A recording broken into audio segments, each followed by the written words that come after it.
லங்காஸ்ரீ நேயர்களுக்கு வணக்கம். Lankasri news inside Tamil நிகழ்ச்சியினூடாக இன்றும் நான் உங்களை சந்திக்கின்றேன். மத்திய கிழக்கில் உருவான போர் சூழல் தற்பொழுது இலங்கையும் அதற்குள்ளே இணையாக பேசப்படுகின்றது.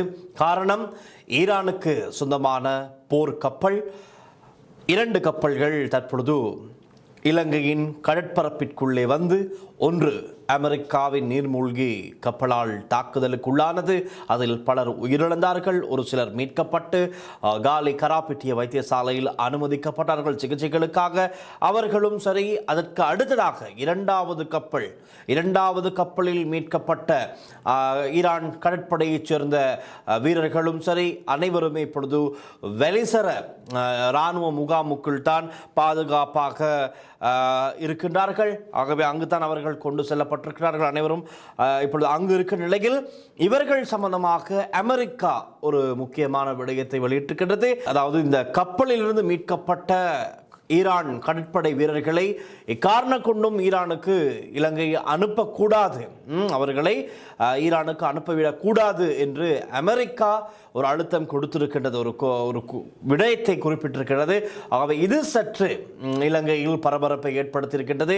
இதுவரை இலங்கை முன்னெடுத்த மனிதாபிமான நடவடிக்கைகள், ரைட், இது ஒரு மனிதாபிமான நடவடிக்கை. இலங்கை ஜனாதிபதி அன்ருகுமார் திசாநாயக்க தெரிவித்து விட்டார், நாங்கள் எந்த பக்கமும் நிற்க மாட்டோம், நாங்கள் நடுநிலையாக இருதரப்புக்கும் இல்லாமல் நாங்கள் நடுநிலையாகத்தான் செயற்படுகின்றோம், ஆனால் மனிதாபிமான ரீதியாக நாங்கள் முதலிடத்தில் செயற்படுவோம் என்பதை ஜனாதிபதி குறிப்பிட்டிருந்த நிலையில் ஈரானுக்கு சொந்தமான 2வது போர்க்கப்பலை பொறுப்பேற்று அதிலிருந்த ஈரான் வீரர்களை பாதுகாப்பாக மீட்டு அவர்களை எல்லாம் கொழும்பு துறைமுகத்தில் இறக்கி அவர்கள் வெலிசரையில் ஏனைய அந்த கப்பல் இப்பொழுது திருகோணமலை துறைமுகத்திற்கு கொண்டு செல்லப்பட்டிருக்கின்றது. இப்படி இருக்கிற நிலையில் அமெரிக்கா சொல்லுகிறது அவர்களை எக்காரணம் கொண்டும் அனுப்பிவிட வேண்டாம் என்று. இதுதான் பரபரப்பான செய்தி.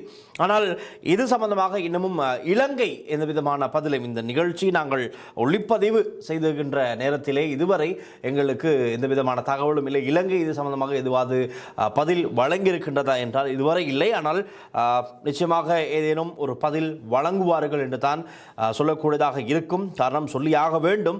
ஆனால் எங்களுக்கு கிடைத்த ஒரு சில தகவல்களின் அடிப்படையில் இலங்கை அரசாங்கம் இதற்கு முன்பதாக ஈரானோடும் சரி பேச்சுவார்த்தை நடத்தியிருக்கிறார்கள் ராஜதந்திர மட்டத்தில். இப்போ எதிர்த்தரப்பிலே பலர் கேள்வி எழுப்பினார்கள், ஏன் இன்னும் தாமதம், ஏன் இன்னும் இந்த 2வது கப்பலையும் நீங்கள் பலி கொடுக்க போகின்றீர்களா, அவர்கள் எங்களுடைய கடல் வலயத்திற்குள் நிற்கின்றார்கள், அவர்களை காப்பாற்ற வேண்டியது எங்களுடைய பொறுப்பு. ஆம், எங்களுடைய பொறுப்பு என்பது அரசாங்கத்துக்கு நன்றாக தெரிந்தும் அதற்கான நடவடிக்கைகள் மேற்கொள்ள வேண்டிய நிறைய தேவைகள் இருக்கின்றது. ராஜதந்திர மட்டத்திலான கலந்துரையாடல்களை அடுத்து தான் ஒரு தீர்க்கமான முடிவு எடுக்க முடியும் என்ற சூழலில் இலங்கை இருந்த போது அதற்கான நகர்வுகளை அழகாக நடுநிலையாக முன்னெடுத்து அந்த கப்பலை பொறுப்பேற்று அதில் இருப்பவர்களை மீட்டார்கள். அதனை அடுத்தான் இந்த அமெரிக்கா இந்த விஷயத்தை கூறியிருக்கின்றார்கள். காரணம் கொண்டும் இலங்கை இந்த வீரர்களை ஈரான் கடற்படை அந்த கப்பலில் இருந்தவர்களை ஈரானுக்கு அனுப்பக்கூடாது என்று கூறியிருக்கிறார்கள். ஆனால் அதையும் மீறி அரசாங்கம் செயற்படுமா என்று கேட்டால் இல்லை, நிச்சயமாக இல்லை. காரணம், அப்படி அனுப்பினால் அமெரிக்கா இலங்கையோடு கோபித்துக் கொள்ளும். அதை அடுத்து அவர்கள் என்ன முடிவு எடுக்கிறார்களோ அது சற்று மோசமாக மாறக்கூடிய வாய்ப்புகள் இருக்கின்றது. அதன் காரணமாக இலங்கை அவ்வாறான ஒரு முடிவு எடுக்காது. இருப்பினும் இன்னும் ஒரு விஷயம் இருக்கின்றது. இந்த கப்பலை எங்களுடைய கரைக்கு கொண்டு வருவதற்கு முன்பதாகவே ஈரானிடம் இலங்கை நடத்திய பேச்சுவார்த்தையின் அடிப்படையில் போர் முடியும் வரை இந்த வீரர்கள், அதாவது ஈரான் கப்பலில் இருந்த அந்த போர்க்கப்பலில் இருந்த அந்த கடற்படை வீரர்களை எக்காரணம் கொண்டும் நாங்கள் அனுப்ப மாட்டோம் என்ற ஒரு உடன்பாட்டையும் உறுதிப்படுத்திய பின்னர் தான் இவர்கள் இந்த கப்பலை இலங்கை கரைக்கு கொண்டு வந்திருக்கிறார்கள். காரணம், சர்வதேச ரீதியாக இருக்கின்ற சட்டமும் அதுதான், ரைட். ஏதாவது சமுத்திரத்திலே போர் சூழல் காரணமாக ஒரு கப்பல் 24 மணித்தியாலம் தாண்டியும் செல்லாமல் இருக்கின்றது. ஆகவே ஏதோ ஒரு காரணத்துக்காக செல்லாமல் இருக்குமானால் அவர்களை மீட்டு நாங்கள் அந்த யுத்த சூழல் முடியும் வரை வைத்துக்கொள்ள வேண்டியது அந்த மத்தியஸ்தமாக நடுநிலையாக நாட்டின் ஒரு பொறுப்பாக இருக்கிறது. அந்த சட்டத்திற்கு ஏற்ற வகையிலும் மனிதாபிமானத்தின் அடிப்படையிலும் இலங்கை அரசாங்கம் இந்த விஷயங்களை சரியாக செய்து வருவதாகத்தான் சொல்லக்கூடியதாக இருக்கும். நாங்கள் ஈரானையும் பகைத்து கொள்ள முடியாது, அமெரிக்காவையும் பகைத்து கொள்ள முடியாது, ரைட். 2 நாடுகளும் இலங்கைக்கு தேவையான நாடுகள், ரைட். ஆகவே இக்காரணம் கொண்டும் இரு நாடுகளையும் பகைத்து கொள்ள முடியாத சூழ்நிலையில் ஆதரவு எங்கிட்டும் இல்லை. யுத்தத்திற்கு எதிராக நாங்கள் இருக்கின்றோம், யுத்தம் நிறைவு கொண்டு வரப்பட வேண்டும், நாங்கள் நடுநிலையாக இருக்கிறோம், நியூட்ரல் என்று ஜனாதிபதியை கூறியதை அடுத்து இப்பொழுது அடுத்தடுத்த நடவடிக்கைகள் எடுக்கப்பட்டு வருகின்றது. ஆனால் இதில் இன்னும் ஒரு சிக்கல் இருக்கிறது. பலர் எதிர்பார்த்தார்கள், இப்போ முதலாவது கப்பலில் இருந்த ஈரான் கடற்படை வீரர்கள் உயிரிழந்தவர்களுடைய சடலங்கள் அவற்றையும் அமெரிக்கா ஈரானுக்கு அனுப்பக்கூடாது என்று சொன்னால்தான் அது பாரிய பிரச்சனை. காரணம் ஏற்கனவே எங்களுக்கு தெரியும், ஈரான் அந்த உடலங்களை அவர்களுடைய உயிரிழந்த அவர்களுடைய உடலங்களை ஈரானுக்கு அனுப்புமாறு அவர்கள் கேட்டிருக்கிறார்கள். அதற்கான நடவடிக்கைகளும் முன்னெடுக்கப்பட்டு வருகின்றது. ரைட். ஆனால் இப்பொழுது அமெரிக்கா அதையும் சொன்னால், அப்படி இன்னும் சொல்லவில்லை. ஆகவே அது சற்று இலகுவான காரியமாக இருக்கும், எந்த விதமான பிரச்சனைகளும் இருக்காது. இதுவரை அமெரிக்கா சொல்லவில்லை, இறந்தவர்களின் உடலங்களை ஈரானுக்கு நீங்கள் எந்த காரணத்தை கொண்டும் அனுப்பக்கூடாது என்று சொன்னால் அதுதான் பாரிய பிரச்சனை, பாரிய தலையீடாக மாறிவிடும். காரணம், ஈரான் அவர்களுடைய நாட்டு இராணுவ வீரர்களுடைய உடலங்களை கேட்கின்றது, இங்கு அமெரிக்கா அனுப்ப வேண்டாம் என்று சொல்கின்றது. எதை செய்வது என்பது ஒரு பாரிய சிக்கலான ஒரு முடிவு. என்ன முடிவு எடுக்கப்பட வேண்டும் என்பது குறித்து ஒரு பாரிய பிரச்சனை நிச்சயமாக உண்டாகும். ஆனால் அந்த அளவுக்கு இன்னமும் செல்லவில்லை. அப்படி சென்றால் அது ஒரு பாரிய பிரச்சனையாக தலையீடியாகவே இலங்கைக்கு மாறிவிடும். ஆனால் ஏதோ ஒரு நல்ல விஷயம் அந்த இடத்திலே, அந்த விடயத்தை அமெரிக்கா இன்னமும் சொல்லாமல் இருக்கிறார்கள், சொல்லவும் மாட்டார்கள் என்று தான் நினைக்கிறோம். சில வேளை அப்படி சொன்னால் அதை உலகளாவிய ரீதியிலே பலரும் கண்டனங்களை தெரிவிக்க வாய்ப்பு இருக்கின்றது. அந்த நாட்டினுடைய வீரர்கள் உயிரிழந்திருக்கிறார்கள், வேறொரு நாட்டில் வைத்து, வேறொரு சமுத்திரத்தில் வைத்து உங்களுடைய அமெரிக்காவின் தாக்குதலுக்கு உள்ளாகி உயிர் நீத்து விட்டார்கள். அவர்களுடைய சடலங்களை கூடவா நாட்டில், அவர்களுடைய நாட்டில் கொண்டு போகக்கூடாது என்று நீங்கள் எப்படி சொல்லலாம்? ஒரு ப்ரொபகேண்டா அது. அவர்களை அதை சரியாக பயன்படுத்திக் கொள்வார்கள். ஈரான் நிச்சயமாக அதை சரியாக பயன்படுத்திக் கொள்ளும். அப்படி வேண்டாம் என்று சொன்னாலும் பயன்படுத்திக் கொள்வார்கள், சரி அனுப்புங்கள் என்று சொன்னாலும் அதையும் பயன்படுத்தக்கூடிய வாய்ப்புகள். காரணம், அந்த உடலங்களை பார்த்து அவர்கள் அள்ளும் விதம், அந்த காட்சிகள் அனைத்தையும் சர்வதேச ரீதியாக ஈரான் காட்சிப்படுத்தும் போது நிச்சயமாக அது பேசு பொருளாக மாறும். ரைட். காரணம், யுத்தத்திற்கு ஆயத்தமாகவே செல்லாத 3 கப்பல்கள் தான் இவை. அதில் ஒரு கப்பல் இன்று இந்தியாவில் இந்தியா கடற்படையினர் அவற்றை மீட்டு அங்கு பாதுகாப்பாக வைத்திருக்கின்றார்கள். ஏனைய ஒரு கப்பல் திருகோணமலை துறைமுகத்தில், ஒன்று நீருக்குள்ளே மூழ்கிவிட்டது. ஆகவே இந்த நிலையில் அமெரிக்கா அப்படி சொல்லாமல், அது சம்பந்தமாக, அந்த இறந்தவர்களுடைய உடல்கள் சம்பந்தமாக இன்னமும் எந்த விதமான கருத்தையும் செய்தியினையும் அவர்கள் வெளியிடவில்லை. ஆனால் உயிருடன் இருப்பவர்கள், மீட்கப்பட்டு உயிருடன் இருப்பவர்களை எக்காரணம் கொண்டும் நீங்கள் ஈரானுக்கு அனுப்பிவிடக் கூடாது என்ற ஒரு விடயத்தை தான் குறிப்பிட்டிருக்கிறார்கள். இலங்கையும் அதை செய்யாது என்ற ஒரு நம்பிக்கை இருக்கின்றது. செய்ய மாட்டார்கள். இப்படியும் செய்தால் அது பிரச்சனை தான், செய்ய மாட்டார்கள் என்று தான் சொல்லக்கூடியதாக இருக்கும். பார்ப்போம். இன்னமும் இலங்கை சார்பாக இந்த விடயத்தை குறிப்பிட்டு எந்த விதமான பதிலும் இன்னமும் வெளியாகவில்லை. வெளியாகுமா இல்லையா என்பதும் பார்க்கப்பட வேண்டும். அந்த நிலையில் முதலாவது கப்பல் விபத்துக்குள்ளாதனை அடுத்து இக்கடுவ கடற்கரையிலிருந்து எங்களுக்கு ஒரு செய்தி கிடைத்திருக்கிறது. இலங்கையின் காலி கடற்கரையில் அண்மையில் அமெரிக்காவால் தாக்கப்பட்டதாக சந்தேகிக்கப்படும் ஈரானிய கப்பலின் பல சிதைவுகள் கரையொதுங்கியுள்ளதாக தெரிவிக்கப்படுகின்றது. குறித்த கப்பலுக்கு உரித்தானவை என சந்தேகிக்கப்படும் பொருட்கள் இன்று இக்கடுவ முதல் சீனிகம வரையிலான கடற்கரையில் கரை ஒதுங்கியுள்ளதாக தெரிவிக்கப்படுகின்றது. இந்த நிலையில் கடற்கரை முழுவதும் டீசல் கரைகள் காணப்படுவதாகவும் மீன்களும் இறந்துள்ளதாகவும் அப்பகுதி மக்கள் தெரிவித்திருக்கின்றார்கள். அது ஒரு மிக முக்கியமான செய்தியாக இருக்கின்றது.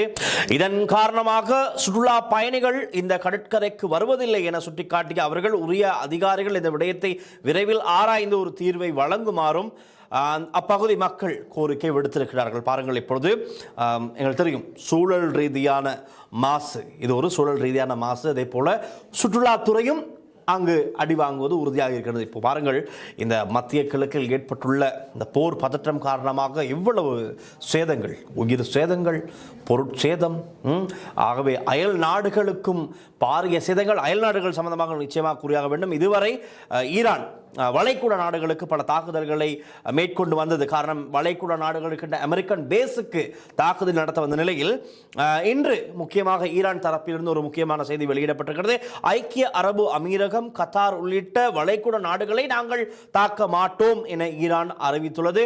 அமெரிக்க தாக்குதலுக்கு தளமாக பயன்படுத்தப்பட்டால் மட்டுமே அமெரிக்க தாக்குதலுக்கு இந்த நாடுகளில் தளமாக பயன்படுத்தப்பட்டால் மட்டுமே அந்த நாட்டை தாக்குவோம் என்றும் அண்டை நாடுகளை தாக்கியதற்கு மன்னிப்பு கோருவதாகவும் ஈரான் அதிபர் மசூத் பெஷோக்ஷியான் தெரிவித்திருக்கின்றார். அந்த நாட்டு அரசு தொலைக்காட்சியில் விடுத்துள்ள விசேட காணொலியில் அவர் இதனை குறிப்பிட்டுள்ளதாகத்தான் சர்வதேச செய்தி வெளியிட்டுள்ளது. ஈரானுக்கும் அமெரிக்காவுக்கும் இடையான அணு ஆயுத பேச்சுவார்த்தையில் முன்னேற்றம் ஏற்படாத நிலையில் அந்த நாட்டின் மீது கடந்த 28ஆம் தேதி அமெரிக்கா இஸ்ரேல் சேர்ந்து திடீர் தாக்குதலை நடத்தியது. இத்தாக்குதலில் ஈரானின் உச்சபட்ச தலைவர் அயத்துல்லா அல் கமேனி கொல்லப்பட்டார் என்பது தெரியும். அதையடுத்து அந்த கோபத்திலே ஈரான் என்ன செய்தார்கள், வளைகுடா நாடுகளில் இருக்கின்ற அமெரிக்கா பேசைத்தான் முதலில், அதாவது இராணுவ தளங்களை, அதை ஏனைய அருகில் இருக்கின்ற நாடுகள் இருக்கின்ற அமெரிக்க இராணுவ தளங்களை முதலில் தாக்க தொடங்கினார்கள். அதனால் அந்த வளைகுடா நாடுகளிலும் பாரிய சேதங்கள், உயிர் சேதங்கள் பதிவானது. ஆகவே இன்று சொல்லியிருக்கிறார்கள், இனி அந்த தாக்குதல்கள் நடத்தப்பட மாட்டாது. ஆனால் அமெரிக்கா இக்காரணத்தை கொண்டாவது வளைகுடா நாடுகளை தாக்குவதற்கு தளமாக பயன்படுத்தின, ஈரானை தாக்குவதற்கு தளமாக பயன்படுத்தினால் நாங்கள் தாக்குவோம் என்று ஒரு விஷயத்தை அவர்கள் வெளியிட்டிருக்கின்றார்கள்.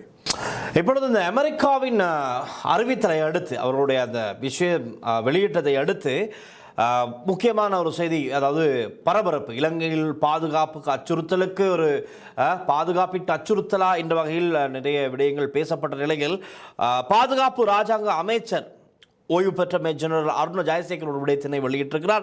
தேசிய பாதுகாப்பு மற்றும் இறையாண்மையை பாதுகாக்கும் வகையில் மக்களின் பாதுகாப்பிற்கு முதலிடம் வழங்கி அரசாங்கம் தற்போது தீர்மானங்களை எடுத்து வருவதாக பாதுகாப்பு ராஜாங்க அமைச்சர் ஓய்வு பெற்ற மேஜர் ஜெனரல் அருண ஜெயசேகர் தெரிவித்திருக்கின்றார். இன்றைய தினம்தான் அந்த விஷயத்தையும் அவர் வெளியிட்டிருக்கின்றார். எந்த விதத்திலும் இலங்கையின் பாதுகாப்புக்கு அச்சுறுத்தல் ஏற்பட மாட்டாது என்பதைத்தான் அவர் அவருடைய கருத்திலே உறுதிப்படுத்தி இருக்கின்றார். இதனில் மிக முக்கியமாக பேசப்படுகின்ற ஆர்மூஸ் நீரிணை, அது சம்பந்தமாக ஒரு செய்தி வெளியாகி இருக்கின்றது.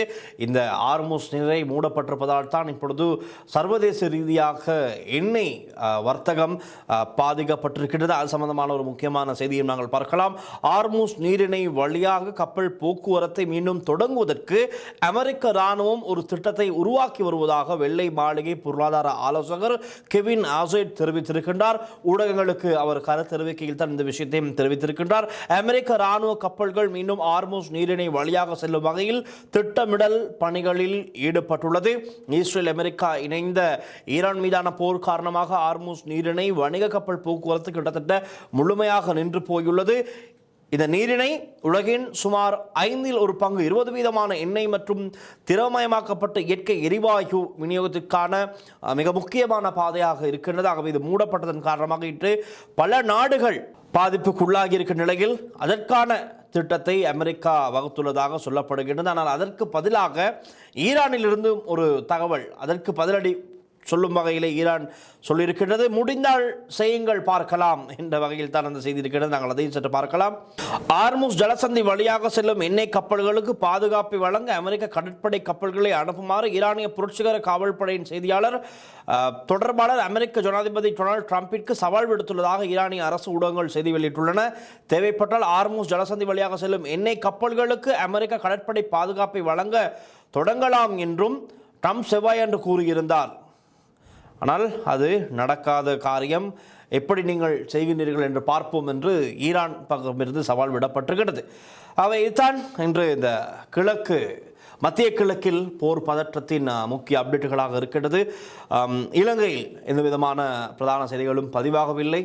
ஆனால் இந்த போர் காரணமாகத்தான் இன்று சர்வதேச ரீதியாக எல்லா செய்திகளிலுமே இந்த போர் சம்பந்தமான செய்திகள் தான் பிரதான செய்திகளாக இருக்கிறது. இது சம்பந்தமான மிக முக்கியமான அப்டேட்டுகள் இருந்தால் நாங்கள் அடுத்தடுத்த காணொலிகளில் உங்களுக்கு தெளிவுபடுத்த வழங்க நாங்கள் தயாராக இருக்கின்றோம். தொடர்ந்தும் லங்கா ஸ்ரீயுடன் இணைந்திருங்கள். ஒளிப்பதிவாளர் விஜயகுமாருடன் நான் லில்சன். அடுத்த நியூஸ் இன்சைட் தமிழ் நிகழ்ச்சியினூடாக சந்திக்கலாம். நன்றி, வணக்கம்.